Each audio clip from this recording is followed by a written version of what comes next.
Welcome, everybody, to the Only Podcast. This is Chris Vanini. I'm your host, and I'm joined by OnlyCallers.com co-managing editor Austin Smith. Apologies if there's an echo on there. I'm hearing an echo on my audio. Austin is not. Also, apologies if some puppies start barking.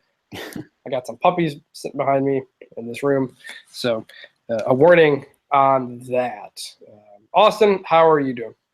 I'm doing well, just hanging out here in a rainstorm in Chicago in the middle of January, so nothing seems to really be making a ton of sense. But yeah, man. It's better than the tornado we had here. That is true. There are no tornadoes here. That's a really good point. Right after the Cowboys lost, tornado came through, and so everybody had a bad time.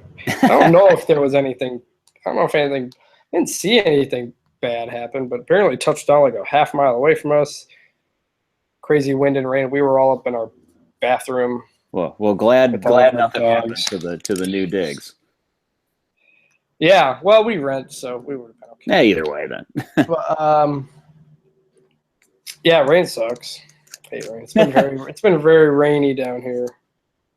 It's brutal. But it's also like 50 or 60 degrees most days, so I'm not going to complain too much about it. Come on. I keep like preparing myself for like winter and snow. I'm like, all right, gotta enjoy this warm weather now because snow's coming. But then I remember, it's late January.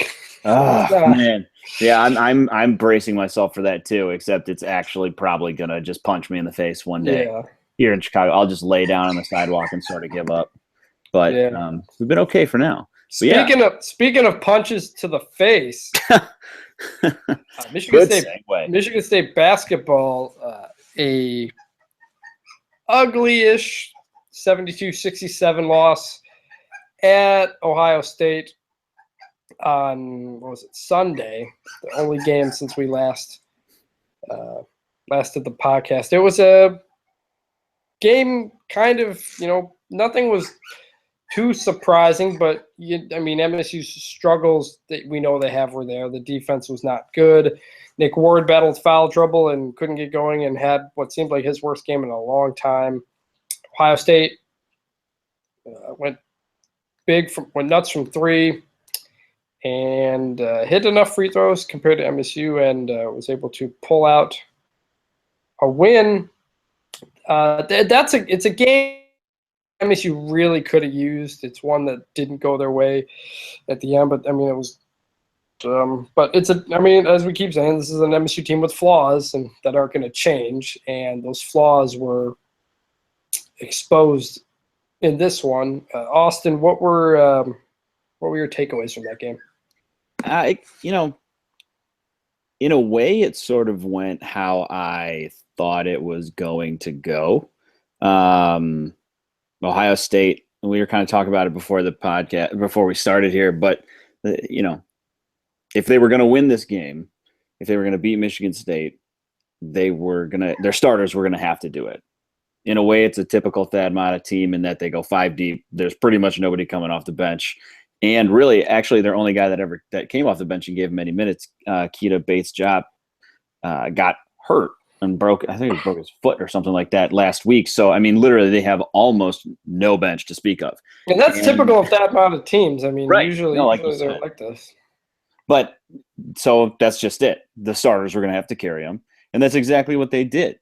They went, and it's not even a particularly impressive group of starters, and they just all kind of played as well as they could have. Jaquan Lyle was like a one-man show out there. Shot 8 for 12 from the field, 5 of 7. He is, first of all, he is good. It's funny. I saw some people tweeting about like, who is this Lyle kid?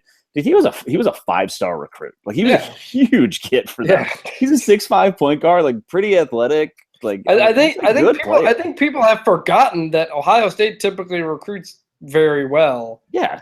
And he's a star. He's legit. I think if they were a better team, he'd be getting a little more national love. But, at the same time, he shoots 31% from 3, goes 5 for 7 in this game. Just shoot. And the problem, and this was, it's funny when we talk about size with Michigan State, usually you're talking about the front court. But I thought in this game that really came back to bite him in the back court because they were guarding him, the de facto point guard, Lyle, with Tum Tum, Cassius Winston, and some of the smaller guards, and he's 6'5". I mean, he's every bit of 6'5", and he was just shooting right over the top of them. And they were going underneath screens. So, I mean, I think part of the game plan was probably give him some open shots, but he just made them pay. Yeah, they took a lot more. They took 23 threes out of 52 shots. They typically only shoot 25% of their shots being three-pointers. So, I mean, but a lot of those were open, going under screens or not getting a hand up. I think a lot of it was game plan. I mean, I think let him shoot. Izzo does it. If he plays a team that's not a good three-point shooting team, he has them back off. Right. But and he went under screens the whole game. You saw it time and time again, and that was when Lyle would just set up, and it was Thompson, the big center, who gave Ward trouble. Really was the first guy to give Ward real trouble with his size, and he's all of 7 feet. So I guess we know what Ward's limit is, but. He was setting screens, and Ward wasn't getting around him. Tum Tum was going underneath him, and he was just standing behind him and letting him rip. So that's what happened. And of course, Jae'Sean Tate made a huge three, like just naturally. He shoots. I think he was shooting 16.8% coming into the game from three. Just horrendous. Like you just need. Wait. Who? Jae'Sean Tate. I thought you just said he was shooting 31%. No, Jaquan Lyle. Oh, my bad. That makes sense. You're right. But Tate shoots, 17%. And of course, he hit a three. And not only did he hit it, but I remember it was late in the second half. And, it was one of those times that State had just pulled ahead by 2 or 4. And it just was that. And they were, oh, man, you got the shot you wanted. He shot a three. You want him, their worst shooter shooting a three. And that's what happened, and it just wasn't MSU's day. Like you said, a lot of those shots were open. I think some of them, like I mentioned, by design. I don't think all of them were by design. So it was. No, there were some. There were some where they were just hanging out at the line. MSU was backed off a little bit, didn't have a hand up, and they just pulled up and shot. It wasn't any sort of. Yeah, and I wonder. It wasn't like they were. I mean, it wasn't like they were hitting them with guys in their face and they're just going off. It was. Maybe MSU was okay with them shooting a little bit more, but you don't want to give them wide open looks. You don't, which is what you want to do. Something else on this: MSU started off real hot in this game. Mm-hmm. Then Izzo goes with essentially a line change, and it just completely killed the momentum they had. I think Izzo said later he kind of put that on himself, but I think. He wanted to get into the bench because, like we said, of the lack of depth on Ohio State. But, I think we said last week, while there is depth on this team, it's not super talented. Right. So when you have a lineup out there that's Winston, Ellis, McQuaid, Goins, and like Nairn, like you don't have any scorers out there. Mm-hmm. There's nothing there, and none of those guys are lockdown defenders either. They're just steps below what your starters are. So I think you gotta. I mean, I'm not going to tell Izzo what to do. I mean, obviously, but I think. I mean, he admitted it was a mistake, and I think it's better to the lineups. Something he's admitted he's had trouble with this year because. There's not a ton of go-to guys for anything. It's just a bunch of guys who are, decent at everything. Right. I think the way I look at it is that a lot of these guys, a lot of the depth are guys that you on a normal team or on a talented team, like a team like last year, those are guys you're hoping to, quote unquote, steal minutes with. Yeah. But when you can only play so many of them at one time. And when you do that full line change, like I definitely understand the trying to get into the bench and like keep fresh legs out there, run those 5 for Ohio State into the ground, hope they wear out at the end of the game when you can bring your starters in and you'll be fresher than them. Totally makes sense to me. Understandable line of thinking. And with a deeper team would work. But with this team, I mean, like you said, that lineup, especially when what's becoming a big issue is Cassius Winston's hitting a big-time freshman wall. Like normally, I think he's a creator from that second unit. I think he can make a lot happen. But he is clearly playing like the backup right now, and it kind of takes it zoom out a little bit. But KJ tweeted something about it, or we were talking about it on Twitter or something, that in order for this team to reach its ceiling, and what that ceiling is, I think is very debatable, and it may not be that high, but for this team to reach it, Cassius Winston has to be the best point guard on this team. He has to be, because you saw it at the end of the game. Well, I'll turn it over to you, but you saw it at the end of the game. Tum Tum and his inability to do anything but drive to the rack. He just pounded the ball into the ground for pretty much a minute at the end of the game. Because there was a straight minute when they were down 4, I think, and just got nothing going. Like, no natural offense. He can't get his own shot. If he's not going in a straight line to the basket off a pick, I mean, he just doesn't. He doesn't do it. It's not that he doesn't try hard. It's not that we don't all love him to death. But he's a backup. I think he's a very good backup. But for this team to reach its ceiling, Cassius Winston's got to plow through this freshman wall and be the guy that can close games, I think. Well, one thing I will say about Nairn is that he played all right in that game. He played well. Oh no, the ending he didn't handle well, but he's not the guy. He's not a guy who's going to succeed in that spot. He finished with 4 points on 2 for 3. I think I don't know if one got blocked, but he was very aggressive again in getting to the rim, which is what we've started to see more from him, which is good. And 8 assists to 2 turnovers. I thought he played well. So he played pretty well, but it showed at the end that he's not a guy who his inabilities, his limitations are going to show up. He's limited in those moments. I don't want to take anything away from the way he played. I love aggressive Tum Tum. I think having a guy that on the fast break, whether he gets swatted into the 10th row or he actually makes the layup, the guy that's driving to the rim, putting pressure on defenses to make a play and get in his way. That's the guy you want out there. I mean, he's playing to the best of his ability. It's just that ability is not. It's not to the caliber that a Michigan State team needs. Because look at the point guards that Izzo's had for pretty much the entire time he's been at Michigan State.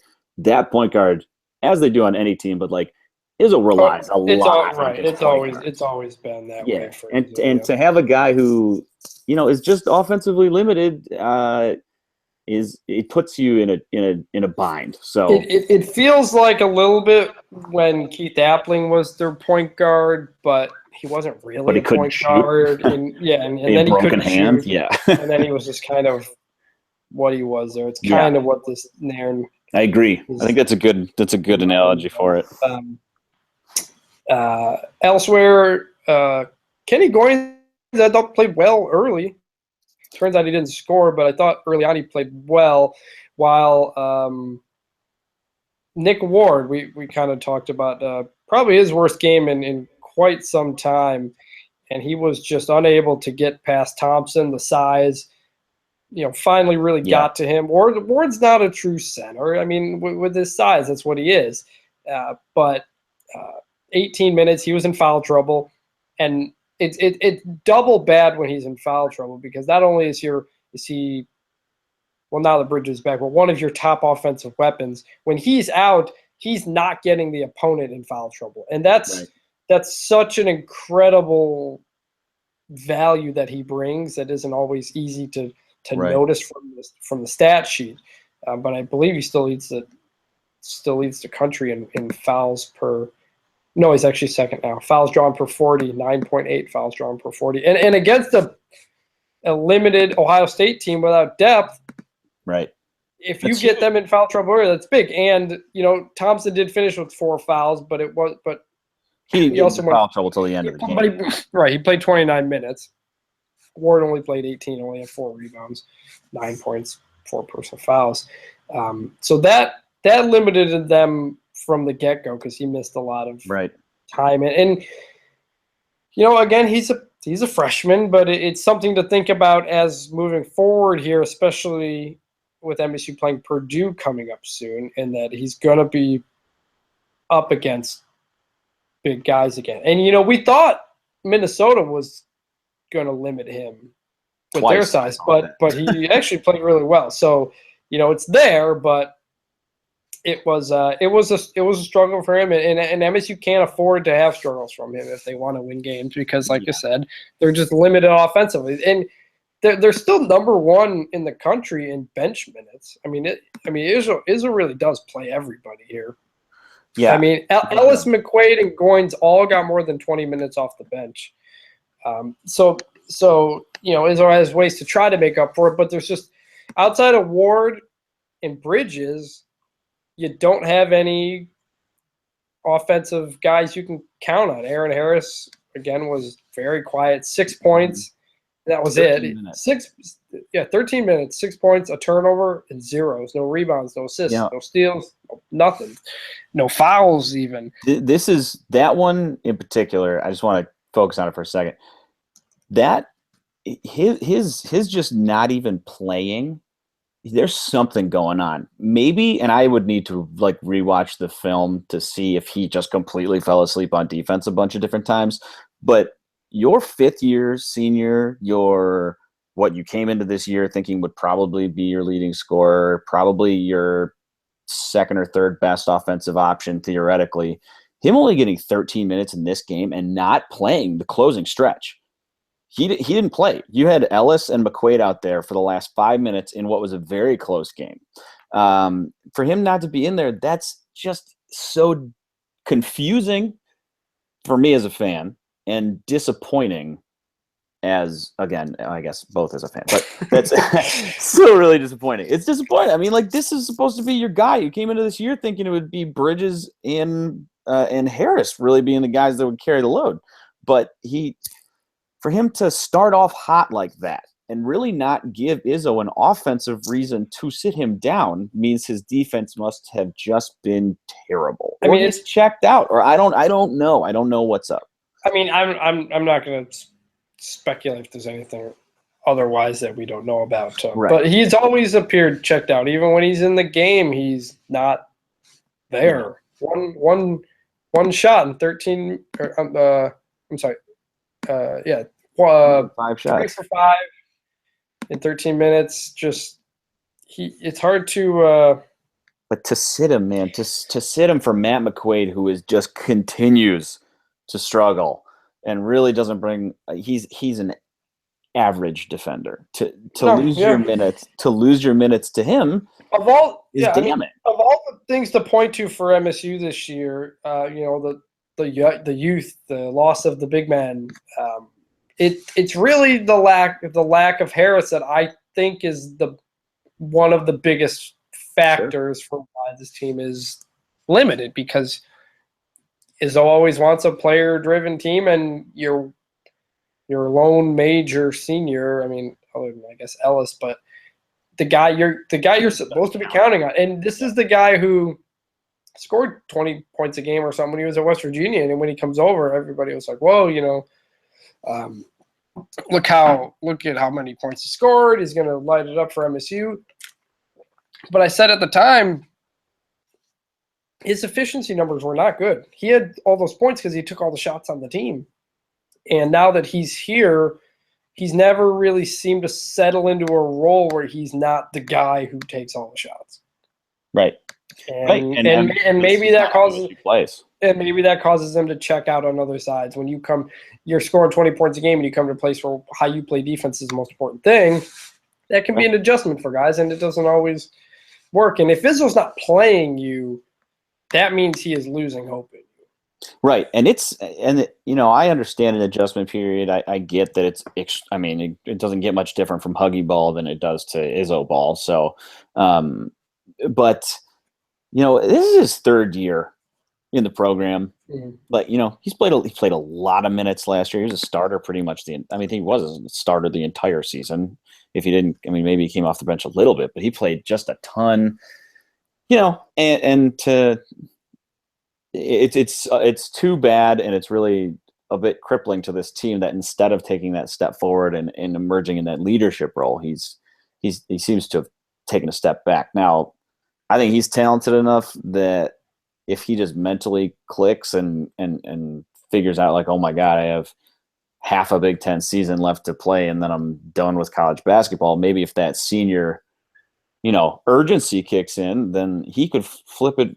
He could flip that switch. But right now it's really hurting his team that he's not being able to be out there on the floor. He might show up in a big game or two, but at this point, I don't think there's any way you can.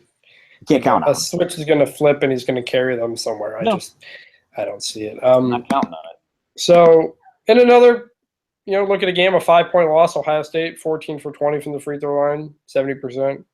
MSU goes 8 for 14, 57%. A couple points here and there changes the game. Absolutely. And Ward went 3 for 5 at the line. It was Ward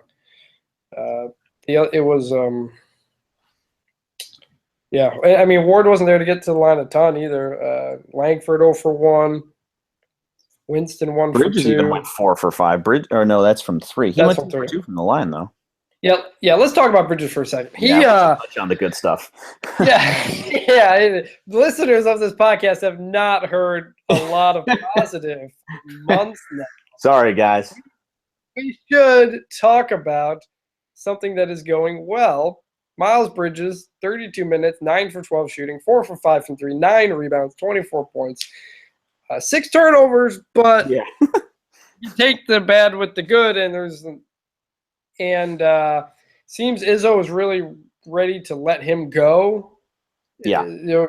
After coming back from the injury, he is, he's full steam ahead now, and there's just nobody like him on this team who can do what he can do, such as driving down to the baseline, turning and shooting with your offhand, and just an awkward looking shot and making it. Like, no one else can do that. Yeah, I mean, he has a skill set that nobody else. He's has the combination of his physical ability and what's coming around with like his actual shooting. You there? Yeah, I'm there. You hear me? Yeah, you there? Yeah. You went out for a second. The combination of his just insane physical ability and the skill that's coming around with his touch his shooting touch has been pretty incredible. I mean, 4 for 5 from deep in that game, definitely his best shooting game, went 9 of 12 from the field. I mean, if he's going to do things like that, we all have this pipe dream of him sticking around for another year, but it's games like this one where, sure, yes, he had those 6 turnovers, and a couple of them were really crucial moments. So he did have his freshman moments, but I mean, you see, it's so obvious why NBA teams are just falling in love with him, and it's never been a better time to be a tweener heading to the NBA. So I'll never fault a guy for chasing his for going and getting the money, but right now, in the immediate sense, I mean, he's got to be the guy. I mean, he and Ward, and then one of these guards, they have to carry this team. I mean, that's just the bottom line. He's the most offensively gifted player on the team, and here's hoping he can continue to play like this, because, like you said, we've got Indiana, we've got Purdue coming up. He's gonna face some tougher tests, really, than he's faced so far. Well, I mean, he's played some really good teams in the non-con, but certainly in the Big Ten since he's come back. These are going to be the biggest tests for him so far. Yeah, I mean, MSU's got 2 guys who can create their own shot in Bridges and Ward, and pretty much. And when one guy's missing time for foul trouble, it puts it all on the other guy and carries them about as far as he can carry them. Yeah. He appears to be back to where he should be, and is one of the more. He seems healthy, and the minutes limit is off. All systems are go. It's I don't know. I hope that he can be the one that kind of carries them into the tournament and really plays his ass off down the stretch here. Yeah. So before we get into Indiana and Purdue, Gavin Schilling was a topic this week. Izzo says it appears he's very unlikely to play. And some people have said, well, just bring him back for a little bit. It can help. This team needs the help, blah, blah, blah, blah. It appears no sign that Ben Carter is going to be available. He's done. He's done. He said he's done this week. So where do you before I give my Sure. where do you fall on that? Well, I think more than anything, I mean, I have my own personal opinion, which I will give to you after I say this disclaimer. I think it's up to Gavin Schilling. I think if he wants to give it a go and he wants to come back and do it, and he and his family think, you know what, let's give it a run and then let's go play in Europe next year, make some money, fine. By all means, do it. But if I were him and if I were Izzo, I would shut him down. I don't even think it's a decision at this point. I don't think, if you're looking long term, and by long term I mean next year, I guess you could say he's more valuable to this team than he will be to next year's team, just because of the players that are coming in and they could still land. But next year's team, even if they don't add another player and Bridges leaves, that team's ceiling is significantly higher than this one's, in my opinion. I think this team's ceiling is probably around a 6 seed, 7 seed, and if everything falls right, I think next year, given the recruits that are coming in, given the fact that all these freshmen are going to be sophomores, the depth should be significantly better. They should be significantly bigger, and bringing back a 6'9" rim runner with, who should be 100% healthy, coming back off of, he's played for 3 seasons. He's going to be a lot more valuable to that team than he would this one. So if I'm Izzo, I'm pushing him to take the red shirt and come back next year. And if I'm Schilling, I would want to do the same. I mean, I don't think he's really, I guess you could go play in Europe, but I would probably want to stick around and, improve whatever my professional stock is. And I would want to try to win something big next year. So, totally Schilling's call. And I think Izzo has kind of said as much, which is maybe why he hasn't shut him down on his own. Yeah. But if it's up to me, it's just a no-brainer. You take the red shirt, you come back, and you try to start next year and really be a part of something special. What about you? So I think there's a few factors. From the Schilling standpoint, yeah, I mean, you're a senior, you have limited eligibility left. I think it'd be in his best interest to stay, either to develop or for next year, or even transfer. I mean, if he wants to. Right, yeah, that's true. I don't know where he is academically or whatnot, but he could go the Herzog route or something like that. That's true. I hadn't thought of that. And I'd always thought he needed a red shirt. And I think they regretted not redshirting him as a freshman, because he is still an incredibly raw player. He didn't grow up really playing basketball. He only got into it kind of late, and he shows up to MSU this chiseled guy, but without real basketball sense. And suddenly he's getting decent playing time and learning on the fly. And when Caleb Swanigan committed to MSU, my first thought was, there's no room for Swanigan here, and I think he ended up realizing that. But my thought at the time was that would be a great opportunity to redshirt Schilling, even though he already played, give him a year off and just let him continue to develop, because he's older. Or he's still, I don't remember what his age is, but I think he's still very young. Yeah, I think he's like a year younger than most in his class. And you throw in the lack of basketball experience, he still has a long way he could grow into. I think even if he finishes MSU, I still feel like there's a ceiling he could get to. He just needs more experience to get through that. So I don't know if him being injured this year hasn't helped, if he hasn't been doing much of that, but it's possible he come next year, whether it's with MSU or someone else, that he's a much better player and closer to what I think he can be. The other part is relative to this team. Now, this is not a national championship team. It's sorry, everyone. It's probably not a Big Ten championship team, although the Big Ten has been kind of weird this year. MSU's goals right now are just get to the tournament. and it's not a guarantee yet. You're sitting at 12-7 overall. Ken Pom has you projected finish in 18-13, and that probably gets you in, but lose a couple extra games you shouldn't, and maybe you're not. I don't think the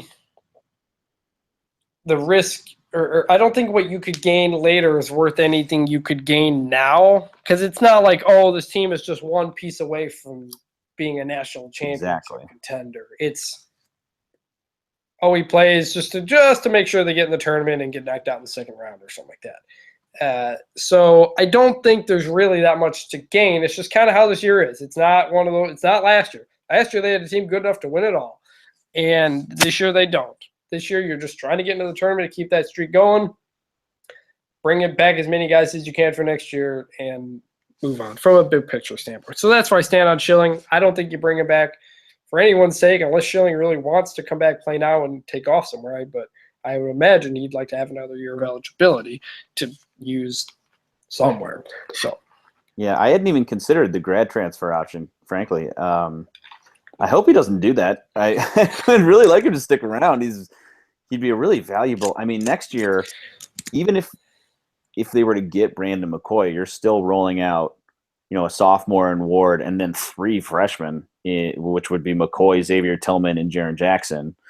And even if Schilling were to leave, you'd have to play all 4 of them. But if Schilling came back, he would give you the ability to avoid doing what you did with him with Xavier Tillman. Well, and you also got probably redshirt. And you also have Kenny Goins in there. You do have Goins, absolutely. You're right. But that just even makes the point even better. Like you can 100% for sure redshirt Xavier Tillman if or Jaren Jackson. I have a feeling he's not going to redshirt, but you could Tillman, from what I've read and heard and watched, has a bit of a raw offensive game. You could probably use a year on the bench. So, moral of the story is I'm with you. I hope Schilling, hope he takes the red shirt and comes back and plays next year. So I forgot. I wanted to mention this at the beginning of the podcast, but we did this podcast later in the week, and the reason I typically like to do that is for the preview reasons, both because we have a better sense of what the team is, and news can happen, things can change, and that definitely happened because on Wednesday, OG Anugbo, I don't know if I'm saying that right. Anunoby. I haven't looked at his name in a few hours, so I don't remember how it's spelled. I'm just saying stuff. He goes down against Penn State last night. Bad-looking injury, and it comes out today, Thursday, that he is out indefinitely. So he is out for Indiana, and that is big news because he is a very good player for them, very good inside player for them.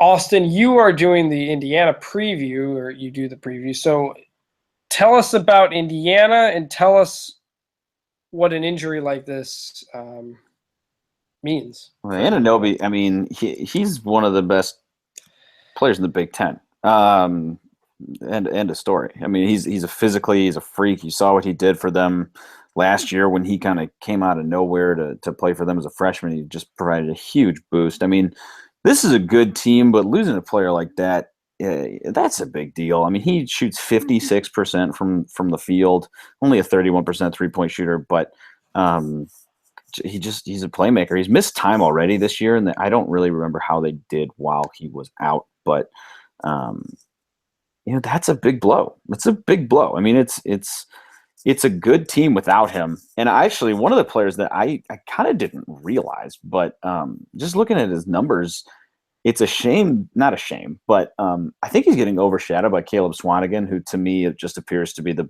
Big Ten Player of the Year to this point. Yeah, but like you know what I mean, like kind of by a pretty decent margin. But James Blackman, another former Michigan State recruit, is having a hell of a year. I mean, he hit that game-winning three the other night against Penn State. He's averaging 17.5 and 5 rebounds a game, and he's shooting 42% from 3. Like, yeah, he's really playing. I didn't realize he was having such a good year until I just looked. But, he's playing well. Robert Johnson is averaging, 14 and 4 for them. Thomas Bryant, their big man in the middle, is averaging 11 and 7. it's a good team. To me, with them, they It's don't a have good- it's a they good don't team have a that- point guard though. They don't have a point guard. They come into the game 3-3 in the Big Ten. They Right. lost at Nebraska, they lost at home to Wisconsin, and they lost at Maryland. And that's just it. And their wins are over Illinois, Rutgers, and Penn State, two of whom are awful. So. But then go back to the the non-conference season is just as confusing. They beat Kansas. Who else? I thought they beat Kansas. They beat they beat North Carolina. Yeah, they beat UNC. And they lose to Fort Wayne. Just explain that. Like I don't get it. It's a weird team. To me, it's not necessarily just the team. Well, first of all, they have a major flaw is that they don't really have a point guard. Josh Newkirk has been okay, transferred from Pitt, but they usually. I mean, you're coming from a team that had Yogi Ferrell for 4 years. You know, it's a major step back from that. It just boils down to Tom Crean. I mean, listen, I'm not going to say that he's not a bad coach, but he struggles to come up. I mean, I think any Indiana fan will express some serious frustration about his tactics and his game plan from time to time. So, but in terms of Michigan State, I mean, they have a lot of guards who can score, and Bryant is going to be a tough matchup for Nick Ward. Indiana that's comes a tough in. one. Indiana comes in 12th in the country in adjusted offensive efficiency, second in Big Ten play. But the defense has not been good. No. 10th in the Big Ten play, 92nd overall. I mean, they gave up 75 to Maryland, 75 to Penn State, 80 to Illinois. So they're very good on twos. 87 to Nebraska. Yeah. They're shooting 57% on twos. But a newbie, how do you say it? Anunoby. Himself was shooting 70% on twos, which leads the Hoosiers among typical guys who play. They come in 88th in average height, so not super tall. 69 in bench minutes. Looking at some of their stuff. I mean, it's gonna be Johnson, Blackman Jr., and Bryant are the three big dogs for them. And they do turn the ball over a lot, but MSU does not force turnovers. No, they really don't. They never do. It's not Izzo's defensive style. Right. But Blackman Jr. and Johnson, I mean, those two guys each shoot 42% from outside, and they're not afraid to shoot either. Both of them have taken over 103 so far. You know, they're averaging over 30 points a game. Those are going to be, you got to lock down, and Michigan State's wing defense has not been good at all. So, you know, if these two can go out and have a field day, and then Thomas Bryant, you know, he's going to be a tough matchup for anybody. But especially Michigan State, who's really got the one big man. It'll be interesting. I mean, I'm interested to watch Ward and Bryant because you saw it in the last game, and you're going to see it with these next two opponents. But the center Thompson, he's a legit 7-footer. He's a big boy, and he's not just this tall, wiry. Like I know Minnesota. Bakari Konate is almost 7 feet tall, but he's all, you know, he's this big skinny dude, whereas Thompson is kind of like a brick house. Thomas Bryant's a pretty big fella as well. It'll be interesting to see if Ward struggles with how big he is, or if he's able to kind of settle down after that last game and find his feet again. But you know, Anunoby, I think the biggest thing about him being out is that I think he would probably draw. I don't really know about Juwan Morgan. I'm just assuming Anunoby would have seen at least some time on Miles Bridges. And now I don't really know who's going to guard him. Yeah.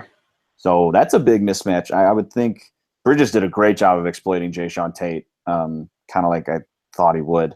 And it'll be interesting because I don't know how they're going to match up against him. Yeah. So that's potentially a big advantage. Juwan Morgan's 6'7", but okay.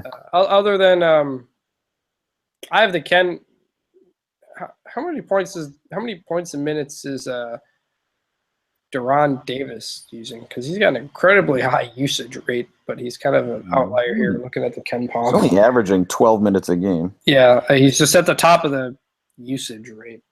But, And when he gets the ball, he likes to shoot it. apparently, I don't have those stats in front of me. But Juwan Morgan 6'7", so he'd be my guess. Other than that, among the regular guys, Blackman 6'4", Bryant 6'10", but he'll be in the middle. Johnson 6'3", Newkirk 6'1".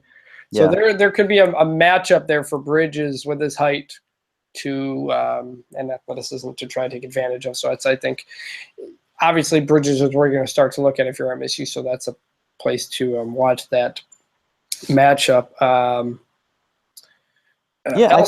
Elsewhere, Indiana is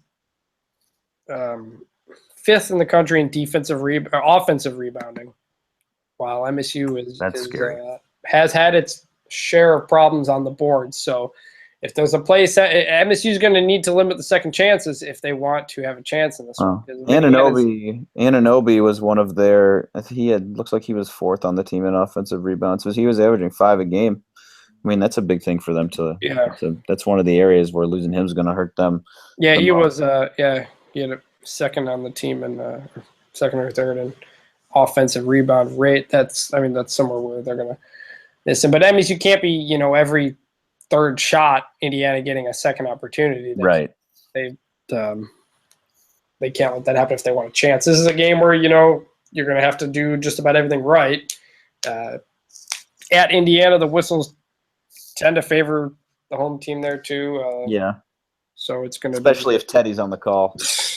And then they're all going to go their way. I think that's a big deal, though. I mean, going on the road again, they didn't look over-intimidated. I mean, Nick Ward had a bit of a deer-in-the-headlights look, but the rest of the team was, I don't know, besides Aaron Harris, they were semi-locked in. They didn't get blown out, which can But they did go stretches where they gave up big runs. Ohio State's gone 12 runs and stuff like that. And you're right. That's a theme everywhere. This team always has that, they go 4 minutes without a point, and all of a sudden 10-0 run. And Indiana is a place where those runs they'll put you get away big in a hurry. Yeah. So MSU is going to have to take some punches.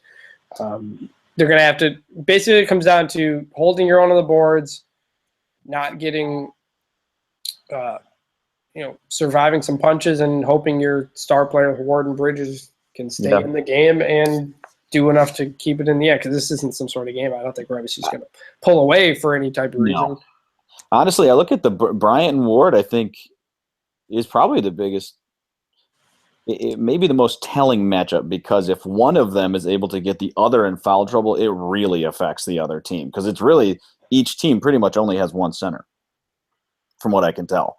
And if one of them has to go out for long stretches of time, that could be the time when, because if Michigan State's got Ward and Bridges in the game and Bryant is out, their front court, they should be pounding the ball down low every single time and going straight. They should be doing it anyway. Well, you're not wrong about it. You're not wrong about that, but especially if they're able to create that type of mismatch by Ward getting them into trouble. So, that'll be an interesting one. I think they got a much better I'm going to sleep better before this one than I am before that next one again. So let's talk about the first, Ken Pom has it. MSU's got a 26% chance, but against Indiana? That's not taking into account the injury to an Anunoby. We'll go with OG. Yeah, sure. 76-69 Indiana win. I think I'd take Indiana by 7 or 8. What do you think? Yeah, I mean, I think it's hard, man. That Anunoby, that's a big loss. It is. They have played without him before, so they needed a buzzer beater to win at Penn State. This team has been incredibly inconsistent. Yeah, and I think I don't really trust Tom. Tom Crean has never inspired a ton of confidence from me as a hey, we need to go out and win this game, let's get a W type of guy. So it's teacher and the pupil here. So I probably will pick Indiana road. And Michigan State just didn't do anything to inspire a whole lot of confidence that last game out. So until Winston gets right, I'm going to have a hard time kind of picking MSU. So I think that's a fair spread. I don't know if it'll end up that far, and I think I would not be surprised to see Michigan State win either. But the smart money's on Indiana. Yeah, well, The other one's at home. That is Purdue. the game after that is excuse me. MSU plays at home against after the game at Indiana. They play home against Purdue on Tuesday. Purdue comes in, spent much of the year looking like one of the best teams in the country, maybe probably the best team in the Big Ten, but then they lose at home to Minnesota in overtime in an ugly one. They lose at Iowa. They beat Ohio State by 1 on the road, and this team that looked like it had everything suddenly not quite as much, but comes back to that guy we talked about earlier, Caleb Swanigan, who was kind of a mess last year and really just did whatever he seemed to want to do and shoot threes when he wasn't good at them and everything and all sorts of stuff. Suddenly is one of the best players in the country. Number 3 in the Ken Pom Player of the Year rankings. Read me off his stat line. Do you have it in front of you? Yeah, he's having an incredible season. He's averaging 18.4 points a game, 12.5 rebounds, almost 3 assists, and he is shooting 47% from 3 after shooting 29% a year ago. Yeah. He's already scored more points than he did last year. And 79% of the free throw line. Yeah, I mean he's the real deal, man. Hey, this is not this is a guy who I would pay some serious money to have him. A year ago, you looked at him, you looked at MSU, you said MSU had no room for him anyway. Look at him, he's not disciplined, whatever, blah, blah, blah. Yeah. Fast forward a year later, MSU could desperately use him as a big man. And Purdue is reaping the benefits. Yeah, no kidding. This is a game, Purdue comes in, they're 122nd in average height, but Isaac Haas is 7'2", Swanigan's 6'9", Vince Edwards 6'8".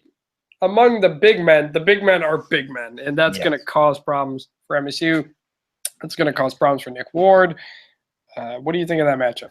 Yeah, this is the one I've been dreading all season. I'll be completely honest. Hey, I said a few weeks ago on this podcast that Purdue was going to. Yeah. So. Yeah, I think this is the one, even though it's going to be at home. To me, if Purdue plays well, they roll. It sucks, but like you said, not only is their best player a player that I'm not really sure Michigan State can check. I mean, I guess you put Miles Bridges on him and you just hope for the best, but he's playing like the best player in the country right now. Isaac Haas is, like you said, 7 foot plus and built like a brick house.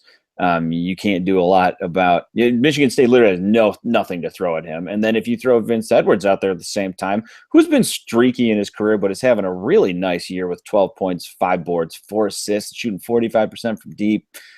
I mean, he's 6'8". Who are you guarding him with as your 3? I mean, you guard him with Aaron Harris, with Alvin Ellis. I mean, this team on paper, it shouldn't be a close game with Michigan State. I don't like saying it, because I don't like Purdue, but I never have. But, it's a good team. I don't know about Matt Painter's hit or miss, but I was a little surprised, though, I got to say, in looking at I would have expected Purdue to have blocked more shots. Yeah, they're actually not there. No one's even averaging a full block a game. No, they're 304th in the country in block percentage on D. That's very surprising. I mean, they did lose A.J. Hammonds, but among the block guys, Haas is high, but everybody else is way, way down. I mean, you're starting 2 true big men in an age where that, even in college basketball, it doesn't happen all that often. I mean, Swanigan's not a block guy, it looks like. Still, he's 6'10". I mean, I don't know. I mean, it's funny. It's funny because Ward and Bridges are significantly better shot blockers than any of these guys, and none of them are. I mean, Ward's the same height as their swingman, is their 3 guard. The only thing that gives me any type of confidence is that their guard play is not. It's just not great, although they are all shooting really well from 3. I just don't think any of these guards are overly dynamic. I don't know much about Carson Edwards, I'll be honest. I haven't watched a ton of Purdue this year, and every time I watch I have not. highlights, it's all Swanigan. Every time I see the highlights. I actually only really watched the Minnesota game. Yeah, I mean, they do have one of my favorite names outside of Caleb Swanigan. Wait, let me guess. Let me look for it. Go ahead. I got a few options here. Basil Smotherman. Oh, yeah, absolutely. And someone not to forget who was on this team who doesn't appear to be playing very much. A guy by the name of Spike Albrecht. Yeah, he's hurt again, I think. Is he? I think he went out. But, yeah, that was crazy that he transferred there. Or, well, no, I guess. No, it looks like he played against Illinois. Yeah, he's not doing a whole ton. He's only taken 24 shots on the year. Yeah, he had like one of his most productive games of the year, and he scored 5. So yeah, not doing a ton, but funny that he's there. They also he's number 55, which is weird. That's so gross. But one of the things about Purdue that it doesn't have anything to do with the game. It's just they have some of their uniforms are some of the worst in all of Oh, really? Basketball. Oh my God! I guess I don't know what their current ones look like, but I really like their. I don't like their current football look, but I'm usually. I don't mind the football look. Football looks good. I'm the opposite of you. So okay, the basketball look has that big, like line on the top of the shoulders, and it's clunky and big. And you know what else is? I always pictured Dakota Mathias as the guy every time I picture that jersey, and he's like the lumpy white dude. And like with the you know what I mean, and maybe I'm looking at it. That's a recent addition, the thing on the shoulders, but yeah, it's this year I think, and it's just bad. It just doesn't look good. I like the font though. I kind of like the train thing. Yeah, they're going for the train thing on the front with the font. I dig it. It's just the shoulder thing. It's almost like when everybody had the horns. Like when Michigan State had the horns. Yeah. That I was wondering if this had any part to do with it, if it's like the next trend they do or something like that. I sure hope not, because then Michigan State will definitely get it if it is. But yeah, there was that 1 year or game where they had the horns with the silver. Oh my God, those were terrible. That was right before they went into horns. Is a good way to describe it. I never knew how to. Oh yeah, that's what they always look like to me. Well, they got smoked in that game. Didn't they played the Palace and got like destroyed in those silver uniforms one time or something like that? Oh no, not the silver, not the all silver. Just there was silver on the shoulder above the horn. Oh, something like that. Ugh, gross. It was like in 2006 or something. But anyway, the game. Anyway, the less important stuff. This one, I don't know what the line's supposed to be or what Ken Palm's saying, but this one, I mean, Michigan State's going to have to play their best game to beat Purdue. I hope Purdue comes in fat and happy and expecting to win, so that they kind of get caught by surprise.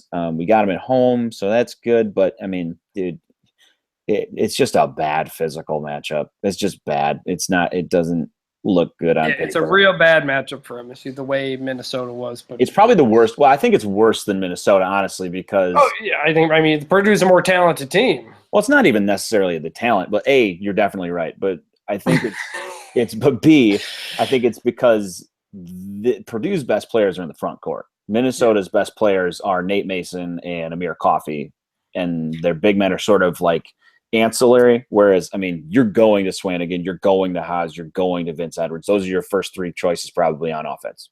That's not good for Michigan State. And you saw it. I mean, you're going to have Nick Ward on Isaac Haas most of this game. That's not good for him defensively and offensively with the trouble he just had against Trevor Thompson. It's hard to picture him carving up a dude that's 2 inches taller and probably 30 pounds heavier. So that's going to be a tough matchup.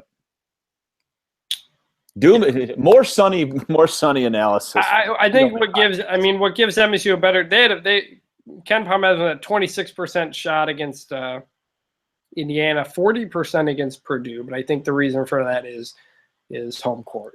Yeah. I'm guessing that's a big part of it. Man. He has Purdue winning by 3. I think it's another 8 point loss. Yeah, I would think they're gonna lose bigger against Purdue than they are against Indiana. And that, man, if they drop both of those games, they got to be careful here, because I mean, if you drop both those games, you fall to 4-4 in conference, and you're 12-9. I mean, you start really playing with fire if you can't split this stretch because let's see. Let's look a little. I mean that's why the Ohio State game was costly. Right. After Purdue, it's home against Michigan, at Nebraska, at Michigan, home against Iowa, home against Ohio State. They're favored in 5 of those. The only one they're not is at Michigan, but Michigan's an interesting team too because they're actually better in the front court now. So it's right. a matchup than most years. But we're living. I mean, this is a stretch where it was 4 home games out of 6, followed by 4 home games out of 5. So they got to win a road game that's not Minnesota because they have played 3 Big Ten games on the road. They have played 1 good half, and they have played 5 not really good halves. And I'm counting the overtime in there as the second half. The second half against Minnesota in overtime. That was it. They have not played good in any other half on the road in Big Ten play. So as far as – and the other road game was Duke. Good first half, flamed out in the second half. So – yeah, it's not great. You got to see what this team can handle on the road. I hope that they can yeah, I mean, I think they can beat Indiana. Purdue, I'm a little more skeptical on. I mean, I think you'd feel a lot better if you flipped these. If you had Indiana at home and Purdue on the road, you'd say, okay, they beat Indiana, lose to Purdue, you're good, you move on. But it's flip-flopped in a spot where you could very easily lose both of these. Yeah, and this is the only time they play Indiana all season too. So hopefully they can go get that dub. But yeah, it's going to be really interesting. This is a big stretch. I mean, the thing is with this year's Big Ten, I guess you can kind of put this in your back pocket if you're looking for a ray. This is how I was going to end the podcast. Yeah, talking about the Big Ten. Well, I think the good news for Michigan State is that it is wide open. I think that outside of Wisconsin, who even they're number 17 in the country. It's not like they're blowing people out of the water either. But anybody can beat anybody, with the exception of maybe Rutgers. Anybody can beat anybody. So while these aren't great matchups, I mean, you've seen it, man. Nebraska's beaten good teams. There's 8 teams that are either 4-2 or 3-3 in the Big Ten. Right. I mean, Michigan State's not going to contend for the conference, but I think. I mean, Maryland. I think Maryland's about to beat Iowa, which would. If Michigan had beaten Wisconsin and Maryland had lost today, both games, which end up being very close, you could be looking at a very, very crazy Big Ten. But Maryland and Wisconsin appear to be kind of a class above. Purdue, we think, is probably there. Yeah, they're the 3rd team. I think those are probably your 3 if you're looking for any type of tiering. And MSU does get the benefit of only playing Maryland and Wisconsin once. Yeah, they just got to take care of business at the end of the year. They got to take care of business. It's just full of 50-50 games. Yeah, I don't think you're going to go into any game from here on out. I really don't think you're going to go into any game thinking like being 100% confident. I mean, you don't. No, there's no game where you say, yeah, they got him, but there's also no game where you say they have no shot. Right. I completely agree with that. And like you just mentioned, the fact that they only have Indiana or Maryland and Wisconsin once, they get Wisconsin at home, which is kind of nice. And then Maryland, I think at the end of the year, I mean, you're talking about the last game of the Big Ten, who knows what that game could mean. Probably not a lot for the Michigan State's conference hopes, but maybe for the tournament hopes, it could be just enormous. This is a big, I mean, you're talking about the second half of the Big Ten season. It's coming down to it. It's time to put up or shut up. So hopefully next time we jump on this podcast, we're talking about at least one win. Yep. As I keep saying, this is the team that just needs to rack up wins. So yeah. where you land, but they just got to win games and see where it takes them. So, all right, guys. Thanks for listening. Went longer than I thought. I thought it'd be another half hour, but we ended up going an hour because we had 2 games to preview. So we'll get back after the Purdue game next week. So yeah. All right. Well, appreciate everybody listening. Follow on Twitter at Chris Vanini, at ACSmith06, at The Only Colors. Always make sure you're checking out Austin's previews, recaps, and everything that's going on the site. Always a lot of good stuff there. Thanks, guys, for reading that. And I always forget to do that at the beginning of the podcast. We'll do it next time. Yeah, we know we won't. All right, everybody. See you next week.